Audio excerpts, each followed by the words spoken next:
Kate Strong has achieved 3 cycling world records. She's passionate about her diet, the environment, and inspiring others. Need an energy boost or to feel more that you can do things? Just listen to this interview. Tell us about the world records that you hold. Well, unfortunately, I've lost 2, so I only have one of my 3. But originally, I broke the furthest distance on a static bike, so the bikes that don't move that you find in the gym, in 1, 12, and 24 hours. So I have lost the 12 and 24 hours, but I always knew because I'm not an endurance athlete per se. It was a way of getting women excited and curious whether they could also do it too. So unfortunately, someone got inspired and broke it herself. So that's a really nice way of looking at it, rather than saying, "Oh, I've been beaten," to say, "I've inspired other women to see if they could beat it." So that's actually wonderful. So what was it like? Cycling on a static bike is completely different to cycling on, on the roads or something like that, or on the track. So what was it like? It's very different because I think it's more mostly mental because I'm not moving. There's no distraction, there's no wind, the environment around us isn't changing, but also my body and my body position isn't changing either. So not to get too graphic, there was quite a lot of friction being built up in certain key areas that were touching my bike that I had to manage and overcome as well because the pain was building up as well as physically bleeding as well. So how do you deal with things like that mentally? Do you have a particular strategy or approach, or does it vary? Yeah, so the reason I chose to do the world record is my sport was evolving, and so I did have a team of 20 volunteers to support me. So I had deconstructed most of my world record to be able to delegate, and people had different roles and responsibilities. And my only role on the day was to cycle. Every hour on the hour, I'd get a little post-it note that basically said, "This is your new target to do for the hour, reach a certain mileage or not have a break," or whatever we chose it to be. But as the pain got bigger and bigger, I couldn't cope with thinking about being on the bike for 60 minutes. We had to break it down to 30 minutes, then 10, and then 5. And it became almost minute by minute. Can I cycle for another minute before I take a break? Yes or no? So just like climbing a mountain, we can't think about Everest at the beginning. We've got to take one step at a time. And instead of striding when I was in pain, we just did it as a micro step to make sure I kept going. And I could imagine completing that minute rather than overwhelmed by the hour or the 12 hours, whatever I was facing. Yeah, it's just amazing records. And this year, I think you cycled on a bamboo bicycle. I did. The big one was last year, but I still use my bamboo bike cycling around. I don't have a car, so it's my primary mode of transport. So you'll typically see me on the bike anyway. But yeah, last year, again, the evolution, the world record was a way to inspire women and men to start realizing that we could expand, because I was cycling just 20 minutes a day before I did the 24-hour record and built it up over a few years. But there was still a disconnect. So last year I decided to cycle 3,500 miles around Britain on, as you said, a handmade bamboo bike and visit people in communities. So I was bringing the story to them, and then the story was them rather than me. And more people joined me. I had about 150 people who jumped on my bike, ranging from an hour up to a week, to join me on the bike. And that was a lot more engaging. And that's ultimately why I want to do sport, is to connect and to collaborate. And also it opened up my eyes to a myriad of ways of how people live, ideas and solutions out there, but also barriers and challenges, why people still are caught in certain what we deem negative patterns around climate, around our health, around our eating patterns. And sometimes it's not there. There's things that we can't understand unless we actually physically visit them and experience it firsthand. So when you did the bamboo bike, I think one of your focuses was about the environmental challenges we're all now experiencing. So can you tell us how you were able to promote that, talk about that? Yeah, well, the cycle was called Climate Cycle. And subsequently, I've written a book about it, which is called the same thing. And I think I'm guilty of it. Before, I'd always heard about the climate crisis being out there, like we were losing islands, which I'd never visited, or coral that I'd barely seen, and different communities were under extreme conditions. But in Britain, I was like, oh, it's not happening here. But I also heard a lot about the solutions being in Silicon Valley or being abroad. And again, Britain was seen as this sort of neutral zone that didn't bring ideas or solutions, but also didn't carry the problems. So I think Climate Cycle, when I was visiting Britain, was to see firsthand, yes, it's happening here. We're losing our biodiversity. We're experiencing extreme weather. We're at risk of flooding. We're at risk of extreme heats. And I not only had that on my bike, but I could see the impact of preceding years as well as the upcoming fear of what may happen, where rivers had burst their banks and people had lost their houses and their cars and their livelihood. Just one example. But also, as I said, those communities. I only had time to visit 50, and each one was a unique project. And we have so many answers on our island today that if we just did a little bit, took on wooden bodyboarding instead of plastic bodyboards when we went, on our holidays to Cornwall, or we switched out our plastic bags to collagen made of leaves or seaweed, then we could do so much already. So the answers are here in Britain. We don't need to look further away, but we also need to be mindful that we are losing our beautiful country and the lifestyle that we need and the temperate climate as well because of unfortunate inertia around climate crisis. Yeah. Did the bamboo bike ride, did it make you more or less optimistic about our ability to deal with climate change, or was it a bit of both?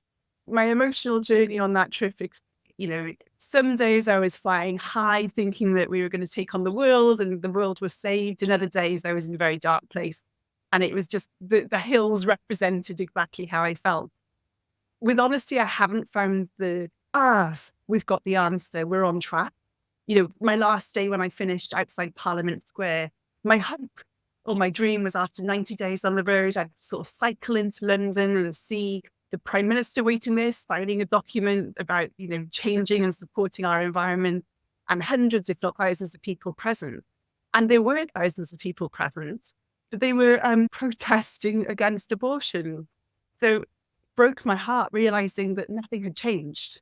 Yeah. So in short, I never found the answer to stop trying. I never found the answer to say, I don't need to keep pushing. I don't need to keep being an activist and speaking out. But I didn't find a reason to give up hope either. There are amazing people out there, great communities, and people are speaking out in very different voices. I just chose the bike as one of my methods. So there is hope to keep looking, but definitely don't stop pushing.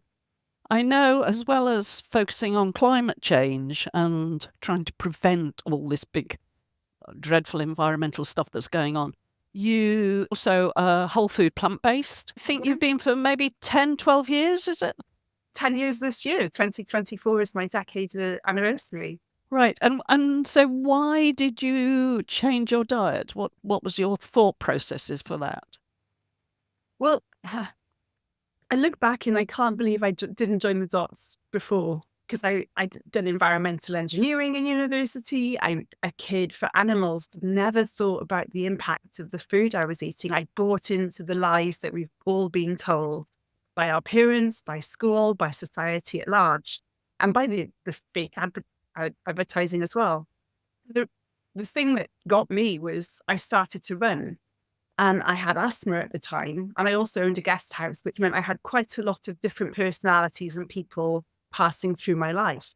Now, the people that looked the healthiest, that were the most grounded, that people were naturally attracted to or drawn towards to speak with, they would consistently say to me after I was complaining about yet another wheezing attack on one of my runs, give up dairy. And initially I laughed it off. But the frequency of the people that shone, who said that as a response to me complaining, I had to give it a go. So I completely gave up all elements of dairy for 30 days and tracked my running.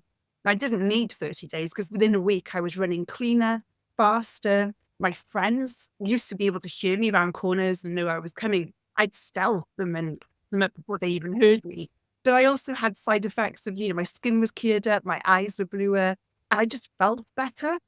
And before I realized, I'd also started exploring other food substances, and red meat was cut out.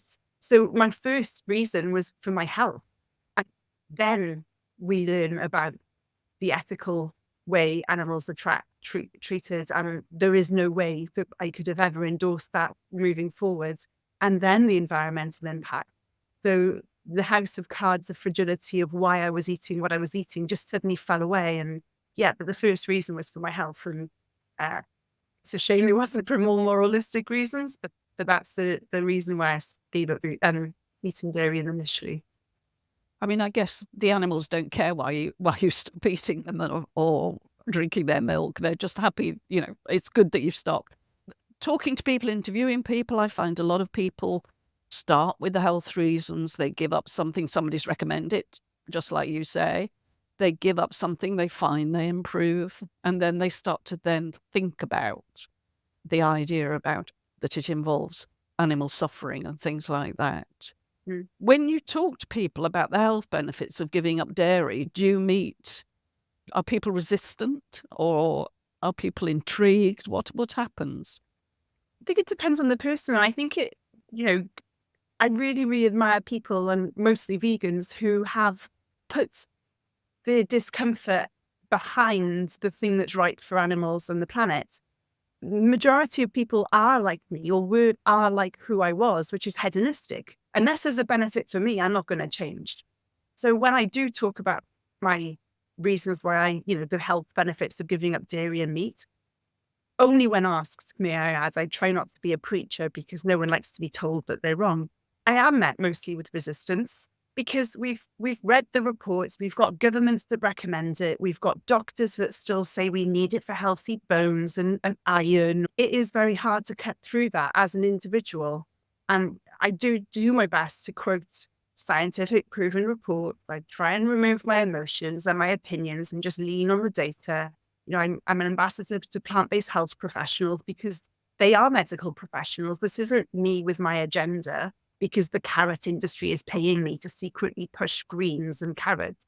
It is actually doctors with facts and data. But yeah, there is resistance. And until we understand the behavioral change why, I don't think we're going to see the mass change that we all hope for, really. Which is a shame for many reasons. I think we could solve quite a lot of the crises we face today if people just removed the stigma of, making that switch and wanting to be right all the time. Yeah, I mean, I think people are making the change because it seems like the dairy and the meat industry are doing far more to promote. They're doing sort of generic advertising about how wonderful dairy is for you and how wonderful meat is for you. So I think certainly in the UK, they are experiencing people going, oh, I'm not sure I want to carry on eating meat. I'm not sure I want to have dairy. So I'm sort of slightly optimistic. The beauty about Britain is we are a small country. So I know we look at America and that impact over there quite a lot. The Instagram reels that I see are based on the American industry, which is different. But Britain, we could actually create a tipping point, and we are getting closer because of the dynamicness, the smallness of our country. So we are in a beautiful place where we are in the UK to be able to be that change and show that it's possible on a bigger scale. Do you have any more records in mind? I do. I've got an official Guinness World Record attempt next year in March, but it involves mass participation. So it's the most amount of people to clean up a river in one day. So I've chosen the river. It's the River Taff in Wales. And I'm reaching out to most schools along the banks of the river. I've got some key partners like Keep Wales Tidy to help organise it as well. Because again, it's showing when one kid picks up a bit of rubbish and then with his beautiful Welsh Valleys accent goes, well, what's the point of doing this then, miss? It's not going to change the world, is it? We can then go, well, all of us just picked up one piece of rubbish and we now have a world record and one of the cleanest rivers in Wales. So yes, one person can't change the world, but one person collectively will. So I'm really hoping to use that as the catalyst, get children thinking in particular, and communities that have been typically overlooked, like the Welsh Valleys, to realise that we do have an impact, that one vote, one meal, one piece of rubbish, one switch can actually change the world, but we just need to be proud of it and share about it a bit more. Where do you think your energy, your dynamism comes from? Wouldn't it be great to say my food? I'm sure it does feel that. it's the hunger to do better every day. Like, don't get me wrong, I have my duvet. I call them doula days. I'm used to live in Australia. So I have my duvet days where I just want to curl up, and I do, and just binge watch trash TV. So it's not like every day I turn up and boom, do a world record. But I ask, so what? Like, how does this day move the dial? And if it's mental health day, amazing. But otherwise, if I know I've got a little bit more to give, how can I make sure that every day I'm moving the dial? Because the last thing I ever want to feel in my life is regret. I've been there. I've done that. I sat for 9 years waiting for the right time, when I had more money, when I had more resources, when I felt better. I never have enough money. I never have enough time. I never feel like I want to sit on a bike for 24 hours. So I might as well do it today. So I just want to make sure I live a life without regret, and I move that dial, whichever dial I want to move, that I'm moving forwards and progressing. So what do people say about you? Do they say you're inspiring? What do people say? Annoying? Probably. I'm the Marmite girl. I'm probably very inspiring. I am quite intimidating, I'm sure, as well. So people call me quite prickly because, yeah, I have opinions and I'm not afraid to share the truth. And the truth is quite confronting. I hope generally I'm leaving people more awakened, and it's up to their choice whether they can get triggered by that or be inspired for change by that. Yeah, I'm not sure what they say. Hopefully positive. But, we can't please everyone, and we can't just keep rationalizing and trying to please everyone. It's impossible. So as long as I go to bed knowing I've done my best, and if I have insulted someone or hurt their feelings, I apologize and clean it up if need be. But yeah, I go to bed feeling quite proud of myself for who I am in the world. I think that's important. Yeah. So if somebody was thinking about changing their diet or starting to get more active, take more exercise, get fitter, what sort of advice would you give them? Start small. Like, I have my goal in stone, but I have my journey in sand as well. So I make sure that I may have that, oh, I'd love to run a marathon. Brilliant. There's no time frame for that. Don't set it in 6 weeks. Don't set it in 1 year even. Just start working that habitual muscle. It might just be put on your trainers 3 times a week. Don't even go for a run, but just get into the habit of that extra little habit and build it small and incrementally, where it's very, really noticeable. So, if we took a glass of Coca-Cola or coffee, black, the dark, dark substance, and every day we put a drop of water in it, we may not notice the difference, but in 2 years' time, it'd be as clear as water. That's the type of habit that really sticks and lasts. So make sure you aim big, that keeps you inspired, but make sure, also do the little baby steps in there. And anything that fails is a lesson. When we go to sleep, it wipes the slate. Don't carry the things that we missed. I was listening to Roger Federer's acceptance speech at university. He lost 54% of all his points in tennis. So he won one, lost one. Overall, he was the world's greatest tennis player. He was not always a winner, basically. That's the attitude we need. The ones we lose, we learn from. The ones we win, we build on. But it doesn't mean anything. Just like my world records, they're gone in a moment. It's a record of the past, not who we are, nor a prediction of the future.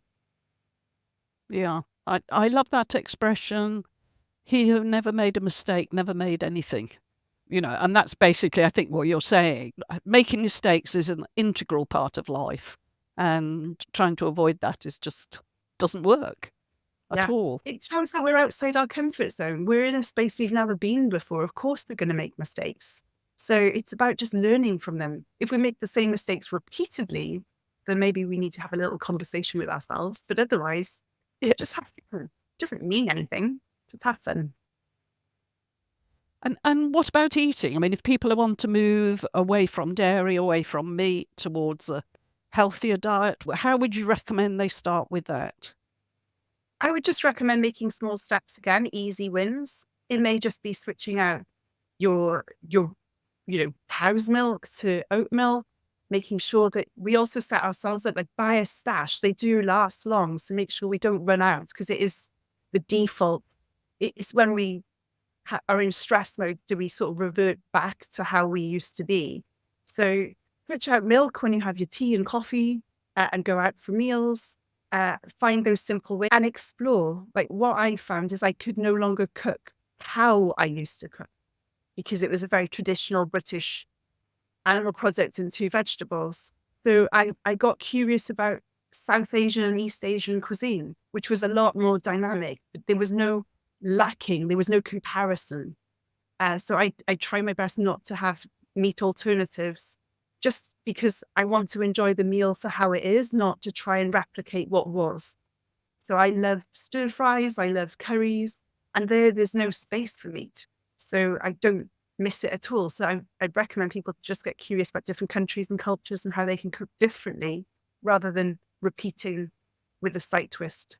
So, Kate, if people want to go on being inspired by you, are interested in what you're doing, interesting about the challenges that you're going to take on going forward, what's the best way to contact you? What's the best way to connect with you? Well, I'm on social media, so Instagram, follow me, Kate Strong01. I'm LinkedIn. I'm just about to start TikTok for my son, but also drop me an email. So it's kate@katestrong.global. I love hearing about other people's stories and being inspired by what others are up to as well. That's fantastic. Okay, and we'll put all that information in the video description. So thank you. Thank you so much.